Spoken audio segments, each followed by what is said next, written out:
CM के रूप में क्या नीतीश कुमार रिपीट होंगे या कोई और चेहरा आएगा, क्या मानते हैं? ये पार्टी के शीर्ष नेतृत्व का काम है, लेकिन एनडीए की सरकार वहां बनेगी, भारी बहुमत से बनेगी। उसके बाद शीर्ष नेतृत्व जो डिसाइड करेगा वो सीएम बनेगा। क्या आपको लगता है कि चिराग पासवान जी को बिहार का सीएम बनना चाहिए या नहीं? देखिए, मैं एक छोटा सा कार्यकर्ता हूँ, अभी नवनिर्वाचित विधायक हुआ हूँ। भारतीय जनता पार्टी एक भारत श्रेष्ठ भारत का नारा हमेशा रखती है। देखिए, एनडीए के रूप में हम चुनाव लड़ने जा रहे हैं और बिहार की जनता का जिस तरह से आशीर्वाद है। देखिए, एनडीए सशक्त है, एनडीए मजबूत है, एनडीए निश्चय ही इस बार भी नरेंद्र मोदी और नीतीश कुमार जी के चेहरे के ऊपर भी चुनाव लड़ने जा रही है। और जिस तरह से विकास के काम वहाँ पर हुए हैं, वहाँ की जनता डेफिनेटली एनडीए को अपना समर्थन देगी, आशीर्वाद देगी। जिस तरह से भी देखा जा रहा है, आगामी नवंबर में जो है बिहार विधानसभा की चुनाव है, क्या माना जाए कि उसी को देखते हुए आज राजधानी में जो है इतना बड़ा उत्सव मनाया जा रहा है बिहार में? भारतीय जनता पार्टी एक भारत श्रेष्ठ भारत का नारा हमेशा रखती है। भारतीय जनता पार्टी एक भारत श्रेष्ठ भारत का नारा हमेशा रखती है। चुनाव के चश्मे से देख सकते हैं, लेकिन हमारा प्रयास है कि पूरा भारत एक साथ आगे मिलकर बढ़े, तरक्की करे। मैम, एक आखिरी सवाल है, नीतीश कुमार के बेटे निशांत कुमार की एंट्री हो गई है और खबर ये भी आ रही है कि अगला मुख्यमंत्री हो सकते हैं निशांत कुमार हो, इस पे आपका क्या राय है? देखिए, एनडीए के रूप में हम चुनाव लड़ने जा रहे हैं और बिहार की जनता का जिस तरह से आशीर्वाद है और जिस तरह से विकास के काम वहाँ पर हुए हैं, वहाँ की जनता डेफिनेटली एनडीए को अपना समर्थन देगी, आशीर्वाद देगी और बाद में पार्टी का जो भी निर्णय होगा वो कर लिया जाएगा। आगामी बिहार में चुनाव है, चुनाव को देखते हुए कहीं ना कहीं जो है इस तरह का आयोजन किया गया। नहीं, चुनाव को देख करके स्थापना दिवस हम हर साल मनाते हैं, लेकिन इस बार जोर शोर से मना रहे हैं क्योंकि हम भाजपा की सरकार यहाँ बनी है और एक उत्साह जो अलग है दिल्ली वासियों का जो बिहार से बिलोंग करते हैं, इसीलिए स्थापना दिवस को मजबूती से मना रहे हैं। पूरे देश में मनाया जा रहा है।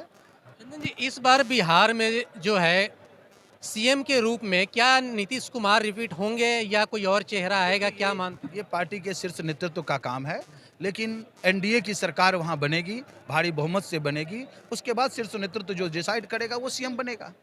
हमारा चिराग पासवान जी का भी कहीं ना कहीं एक चर्चा है कि हो सकते हैं कि भी चिराग पासवान वहाँ का मुख्यमंत्री बने। क्या आपको लगता है कि चिराग पासवान जी को बिहार का सीएम बनना चाहिए या नहीं? देखिए, मैं एक छोटा सा कार्यकर्ता हूँ, अभी नवनिर्वाचित विधायक हुआ हूँ। मेरा विषय नहीं है, मेरा तो इतना विषय है कि जहाँ पार्टी ड्यूटी लगाएगी वहाँ के कैंडिडेट को, विधायक को जिता करके लाएंगे। और इतना जरूर आश्वस्त हैं और आपके माध्यम से दिल्ली वासियों को, शीर्ष नेतृत्व को आश्वस्त करते हैं कि बिहार की जनता इस बार मजबूती से एनडीए की सरकार बनाने जा रही है और पहले से ज़्यादा सीटों से, 200 से अधिक सीटों से भारतीय जनता पार्टी एनडीए की सरकार वहां बनने जा रही है। चंदन जी, एक सवाल और, नीतीश कुमार जी का बेटे निशांत कुमार, उनका राजनीति में एंट्री हो चुका है। आप भी देखे होंगे कितनी खबरें आई हैं उनको लेकर। तेजस्वी यादव ये कहते हैं कि निशांत कुमार मेरा भाई है और वो मेरे साथ आ जाए मेरी पार्टी में। तो क्या लगता है कि इस बार अगर निशांत कुमार को तेजस्वी यादव अपनी पार्टी में लेते हैं तो नीतीश कुमार फिर अपने बेटे के पीछे जा सकते हैं? क्या ऐसा लगता है कि फिर वो पाला बदल सकते हैं? वो तो निशांत जी बताएंगे, तेजस्वी बताएंगे, वो मेरा विषय नहीं है। निशांत जी का क्या विचार है, वो अपने पिता के साथ रहेंगे, वो अपनी पार्टी के साथ रहेंगे और एनडीए की सरकार है तो निशांत इतने बुद्धिजीवी हैं कि वो अपनी पार्टी को छोड़ करके, अपने संगठन को छोड़ करके, गठबंधन को छोड़ करके कहीं नहीं जाने वाले हैं। ये तेजस्वी का जो सपना है ना, वो सपना ही रह जाएगा। इस बार बिहार में चुनाव है, क्या लगता है कि इस बार बिहार में जो है एनडीए की जो मुख्यमंत्री का चेहरा है उसमें बदलाव होना चाहिए या नहीं होना चाहिए? देखिए, एनडीए सशक्त है, एनडीए मजबूत है, एनडीए निश्चय ही इस बार भी नरेंद्र मोदी और नीतीश कुमार जी के चेहरे के ऊपर भी चुनाव लड़ने जा रही है। नीतीश कुमार जी लगातार पिछले 20 वर्षों से जो विकास पुरुष की उनकी छवि है, सुशासन बाबू की जो उनकी छवि है, जो उन्होंने बिहार को 20 वर्षों के जंगल राज से बाहर निकालकर, बिहार को बीमारू राज्यों के बाहर निकालकर एक विकासशील बिहार की नींव रखी। उस बिहार को इंफ्रास्ट्रक्चर के मामले में डेवलप बनाया। अभी आप पिछले बजट की भी बात देख लीजिए, किस तरह से नरेंद्र मोदी जी के नेतृत्व और नीतीश जी के नेतृत्व में बिहार को बजट में एक मखाना बोर्ड मिला, अन्य सारे इंस्टीट्यूट मिले, दरभंगा को एक नई एम्स मिली है, पटना का एक नया सौंदर्यीकरण हो रहा है, बिहार में अनेक सारे एक्सप्रेसवे, अनेक सारे फोर लेन खुल रहे हैं। तो बिहार एक विकास की पथ पर आगे बढ़ चुका है और निश्चय ही भारत के यशस्वी प्रधानमंत्री नरेंद्र मोदी और बिहार के वर्तमान मुख्यमंत्री नीतीश जी के नेतृत्व में ही बिहार अभी विकसित विकसित बिहार की ओर परिलक्षित कर रही है और अपना लक्ष्य को पूरा करेगी।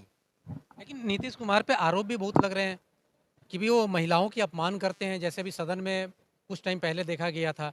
तो क्या कहेंगे कि भी ऐसे चेहरे को रिपीट करने से क्या बिहार में एनडीए को नुकसान नहीं हो सकता? देखिए, आप कैसी बात कर रहे हैं? आप बिहार में जब महिलाओं की बात करते हैं, तो बिहार में सबसे पहले महिलाओं को 33% पंचायती राज में आरक्षण देने का काम किसने किया? नीतीश जी ने काम किया। बिहार में महिलाओं को सशक्त बनाने के लिए शराबबंदी का फैसला किसने लिया?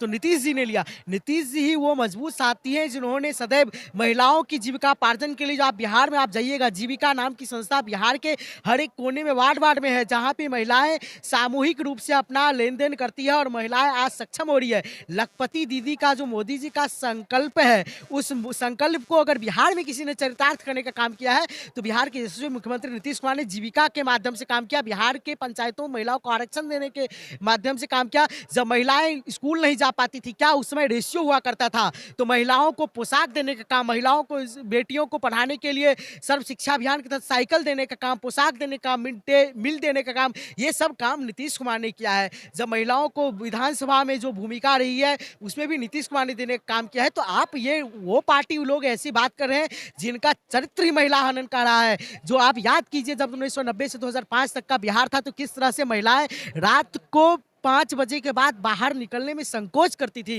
लेकिन आज बिहार में ऐसा कोई माहौल नहीं है। महिलाएं रात को 12 बजे, 1 बजे हो, कभी भी बाहर बेफिक्र होकर निकलती है और महिलाएं का जो प्रतिनिधित्व है, वो हर जगह पर आगे बढ़ा है। तो ये उन लोगों की बातों से ये शोभा नहीं देता है, जिन लोगों के कार्यकाल में महिलाएं 4 बजे के बाद बिहार में असुरक्षित महसूस करती थी। चलिए, आखिरी सवाल आपसे।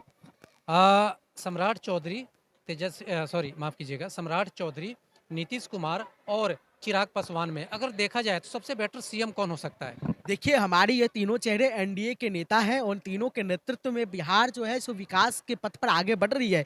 इन तीनों के नेतृत्व में ही बिहार पिछले विधान इस लोकसभा चुनाव में भी बढ़िया परफॉर्मेंस की थी और आने वाले विधानसभा चुनाव में भी बढ़िया परफॉर्मेंस करेगी। हमारे में एक कलेक्टिव रिस्पॉन्सिबिलिटी होती है, कलेक्टिव नेतृत्व होती है। कोई एक व्यक्तिगत नेतृत्व या व्यक्तिगत रिस्पॉन्सिबिलिटी नहीं होती है। सभी लोग मिलकर एनडीए के सारे नेता एक साथ मिलकर बिहार की इस विकास को संकल्पित हैं और बिहार को आगे बढ़ाने के लिए संकल्पित है और बिहार आगे बढ़ेगी, इन सभी के नेतृत्व में बढ़ेगी। ये कोई पर्सनल, ये कलेक्टिव रिस्पॉन्सिबिलिटी है। अच्छा, एक सवाल आया, बिहार में चुनाव है इसी साल नवंबर में। इस बार अगर हम बात करें, वहाँ के उप मुख्यमंत्री हैं अशोक चौधरी, सम्राट चौधरी हैं और एक चिराग पासवान है और नीतीश कुमार जी हैं ही। इन तीनों में कौन सबसे बेस्ट वहाँ के मुख्यमंत्री होंगे? ये तो हमारे संगठन में जो हमारे महानुभाव हैं वही लोग वो तय तो करेंगे। संगठन वाले तय करते हैं। एक अपनी भी आकलन होती है कि हमें बिहार में किस तरह का, नीतीश कुमार जी पिछले कई वर्षों से हैं, उन्हें लग रहा है कि चौथी बार या 5वीं बार वो बने हैं। क्या लगता है कि इस बार बदलाव होनी चाहिए मुख्यमंत्री चेहरे को लेकर? अभी हम इस बारे में कुछ नहीं कह सकते क्योंकि पूरे बीजेपी, वो जब पूरा बीजेपी परिवार मोदी जी के नेतृत्व में पूरा सब लगे हुए हैं कि हमारा बिहार ये पूरे बीजेपी मेजोरिटी के साथ आए। जबकि हर बार होता है कि टूट फूट के आती है सरकार, तो हमारी वैसे ही मिलजुल के सरकार बनती है। लेकिन इस बार हमारा पूरा रहेगा कि हमारा बीजेपी का सरकार बने, ये तो हमारा ध्येय है।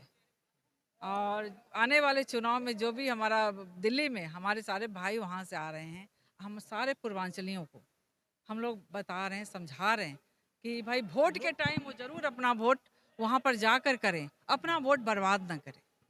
ये लोग जो हैं एक युवा चेहरा को देखना चाहते हैं और कहीं न कहीं लगता है कि भी चिराग पासवान जो हैं, उनको लेकर क्या कहेंगी कि बिहार का सीएम होना चाहिए ऐसे चेहरे को? नहीं, अपने चिराग जी बहुत अच्छे राजनेता हैं। हाँ, उनके फादर के साथ हम लोगों का बहुत ज़्यादा संपर्क था। जब वो थे, हमारे हस्बैंड भी एलजेपी से चुनाव लड़े हैं।